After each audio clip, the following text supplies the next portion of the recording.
வரமத்துல்லாஹி வபரகாத்துஹு. ஒரு சம்பவம் உண்டு. உமர் அலி அவங்க எப்படி ஆட்சி செஞ்ச சந்தர்ப்பத்தில் கூட அவங்க ஒரு அரசன்றத்தை காட்டிக்காம, ஒரு ஜனாதிபதின்றத்தை காட்டிக்காம ஒரு சம்பவம் உண்டு. அது உங்கள்கிட்ட சொல்லணும்னு சொல்லி ஒரு ஆசை. அதனால தான் நான் உங்கள்கிட்ட பயந்து கொள்கிறேன். அப்போ நைட் டைமுக்கு நம்மளோட பாசையில் நான் சொல்கிறேன், நைட் டைம் உலமையா எல்லாரும் தூங்கினது பின்னால் சும்மா அந்த ஊரை வளைச்சி மதீனாவை வளைச்சி ஒரு சும்மா ஒரு சுற்றிட்டு வருவான். அப்படி ஒரு நாள் நைட் டைம் வானத்தெல்லாம் பார்த்தா தனி இருட்டு, நட்சத்திரங்கள் மின்னிட்டுருக்கி. அந்த டைமை பார்த்து அப்படியே போயிட்டு இருக்காங்க. ஒரு சத்தம் இல்லை, அப்படியே போகிறாங்க. ஒரு டென்ட் ஒன்று அடிச்சிருக்கு. டென்ட் அடித்து பார்க்காரு. ஒரு இடத்துல ஒரு மனிதர் கீழே பார்த்து குங்கி தேடிக்காரு. அப்போ ஒரு விளக்கு ஒன்று இருக்கு, லைட் ஒன்று மறைமனங்குது. அப்போ அந்த இடத்த நோக்கி அப்படி கிட்ட போகிறாரு. போய் பார்க்காரு. 2 தரம் சலான் சொன்னார், பதில் இல்லை. 3வது தரம் சலான் சொல்ல பால் எடுத்துட்டு வந்தால் குழந்தை வந்துட்டாரு விட்டுறது. என்ன ஆகும் பிரச்சனை? உன்னை பார்த்தா கள்ள மாதிரியும் விளங்குது இல்லை, பிச்சைக்கார மாதிரியும் விளங்குது இல்லை, உனக்கு என்ன பிரச்சனை? இல்லை தூரத்தில் இழுக்கி ஒரு ஒரு ஆள் நின்ற மாதிரி இருந்துச்சு. அதனால தானே அவங்கள்ட்ட என்ன சரி தேயோட இருப்பீங்க இல்லையா? அந்த கேட்குற சந்தர்ப்பத்தில் திடீர்னு ஒரு பொம்பளோட சத்தம் முழுது கத்துற மாதிரி. என்ன அந்த மனிதர் கேட்காரு, என்ன பிரச்சனை எப்படி சத்தம் வர உள்ள கிடந்துட்டு? அது இந்த மனைவி என்ன பிரச்சனை ஏன் கத்துறாங்க? அவள் பிரசவ வேதனை, நாங்கள் தொழிலுக்கு இங்கே வந்தோம், தொழில் ஒன்றும் கிடைக்கல, வர வழியில் வச்சு பிரசவ வேதனை, பிள்ளை கிடைக்கிறா, அதனால தான் பார்த்துட்டு யோசிச்சுட்டு இருக்கேன். அப்போ உமர் அலியாம சொல்கிறாங்க, கொஞ்சம் இருங்க, நான் டக்குண்டு பிரசவ பார்க்குற பொம்பளையில நார் சரி பெண்ண ஒரு ஆளை கூட்டிட்டு வரேன் சொல்லாரு. அதுக்கு கூட எங்கள்கிட்ட சல்லி இல்லை, பணம் அதுக்கு கூட இல்லை. அப்போ உமர் அலியாம சொல்கிறாங்க, இல்லை அதை காசெல்லாம் எடுக்க மாட்டான், நீ இருங்க. 2 செல்ல ஓடி வாராங்க. உமர் அலி எல்லாம் ஊட்டு இது வரைக்கும் அந்த மனுஷருக்கு தெரிய வருதாம உமர்ன்னு சொல்லி. அப்போ உமர் அலியா நான் வந்த உடனே வீட்டுக்கு வந்த உடனே அவர மனைவி சொல்கிறாங்க, வாம சாப்பிடுவேன், சாப்பிடலையா? இல்லை அது ஒரு ஆளுக்கு தேவைப்படும், அதை எடுத்து வச்சிக்க, பாலையாச்சும் குடிங்களே இந்த செல்ல.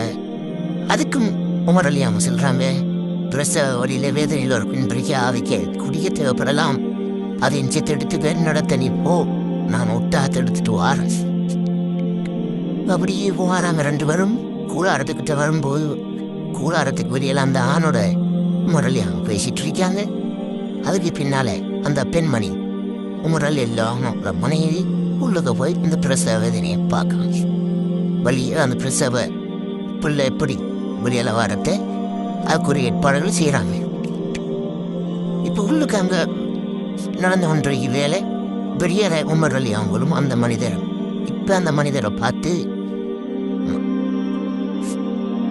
உமர் அலி அவங்கள்ட்ட அந்த மனிதர் கேட்காரு, இங்கே ஒரு ஜனாதிபதி இருக்காரு உமர்ன்னு சொல்லி, யாரு ஒரு ஜனாதிபதி அவனுக்கு தெரியுமா? தெரியும். இப்போ ஒரு சொல்லிட்டாரு நம்ம ஒரு பாசையில், அவர் கட்டும் ஆளாமே கட்டும் கோக்காரராம் சொல்லி. நீ அப்படி இல்லையே, ஒவ்வொரு ஆக்களும் ஒரு மாதிரி சொல்லுவாங்க, அப்படி இல்லை நல்ல மனுஷர் இல்லை. அவர் எனக்கு யார் இப்போ நிறைய ஜனாதிபதி இருந்தால் நிறைய காசு எல்லாம் இருக்கீங்க அவங்கள்ட்ட, நிறைய அப்படி இப்படிலாம் செய்வாங்களான்னு. இப்போ அதுக்கு உமர் இல்லையா அவங்க சொல்கிறாங்க, அப்படியெல்லாம் அப்படியே நான் கொள்கோ கராக்குள் அப்படியா நான் கலவோட கிராக்குலாம் நாங்கள் அது இல்லை வைக்கிறல்ல பேசிட்டு கூட கூடாரத்துக்கு இருந்து ஒரு சத்தம் உண்டு. அந்த பெண்மணி பிரசவ வேதனைப்பா வழிய பிள்ளை எடுக்க வந்தவ சொல்றா, ஜனாதிபதி உமரே, அந்த மனிதர்கிட்ட சொல்லுங்க இவருக்கு ஆண் குழந்தை கிடைச்சிருக்குன்னு சொல்லி. இவருக்கு தூக்கி போட்டுச்சு. இவ்வளவு நேரம் அந்த மனிதரை பத்தி தான் நம்ம பேசிட்டு இருந்தோம். இதுவரைக்கும் அவர் நாம் தாண்டு வாயில சொல்லல, பயந்து காலில் உள்ள போறாரு. உமர் அலி அவரை பிடித்தி, நீங்க அப்படி ஒன்று செய்ய தேவையில்லை. அவங்க சொல்றாங்க, நீங்க அப்படி ஒன்று செய்ய தேவையில்லை, நான் இவ்வளவு கலைச்சு நீங்க என்ன சொன்னீங்க, எனக்கு ஹெல்ப் தான் பண்ணிருக்கீங்க, நாளைக்கு நீங்க பள்ளிக்கு வாங்க, உங்களுக்கு வேலைக்குரிய ஏற்பாடுகளை நான் செஞ்சுதாரன் சொல்லி சொல்றாங்க. இப்ப நான் என்ன சொல்ல வாரேன்னு சொன்னா, ஒரு ஜனாதிபதி எந்த முறையில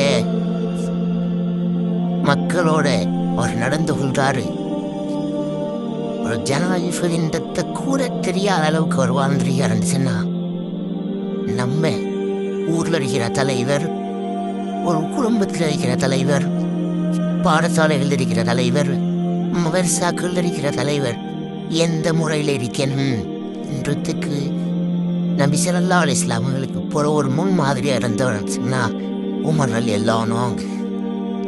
இந்த படிப்பினையே நீங்களும் பயன் பெறுங்க இன்ஷா அல்லாஹ். அஸ்ஸலாமு அலைக்கும் வரஹ்மத்துல்லாஹி.